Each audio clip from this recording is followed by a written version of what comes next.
सब जनता मनावे खुशहाली हो, बेल हो जाओ तोहरो हाली हो। सब जनता मनावे खुशहाली हो, बेल हो जाओ तोहरो हाली हो। सब जनता करो तो इंतजार बा। मनीष जी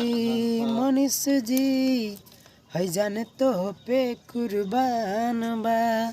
मनीष जी है जाने तो पे कुर्बान बा।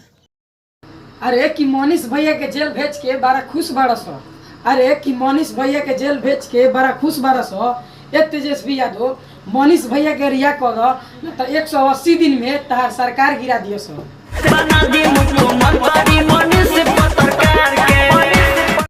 अरे कि मनीष भैया के दिला द बेल। अरे कि तेजस्वी यादव मनीष भैया के दिला द बेल न तो जनता से मिल के निकाली तोहर तेल। अरे कि पब्लिक लोग जोश में बा आ गई रोड पर। अरे कि पब्लिक लोग जोश में बा आ गई रोड पर। तेजस्वी यादव हमरो दावा बा कि तोरा के गिरा दे मनीष भैया के गोर पर। हेलो दोस्तों, आप लोग कैसे हैं? उम्मीद करते हैं आप लोग ठीक होंगे। तो वीडियो में आप लोग देखे ही होंगे, बहुत ही तड़कता भड़कता लड़का ने शेर मारा है। तो वीडियो आप लोग को अच्छा लगा होगा तो शेयर कर दीजिए, लाइक कर दीजिए, और चैनल पर मेरे नए हैं तो चैनल को सब्सक्राइब भी कर दीजिए।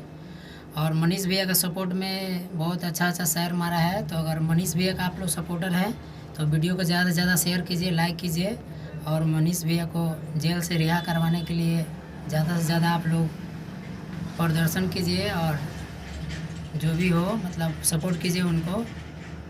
और जितने भी मनीष भैया का सपोर्टर है कृपया एक बार लाइक कमेंट कर दीजिए वीडियो बना रहने के लिए। धन्यवाद।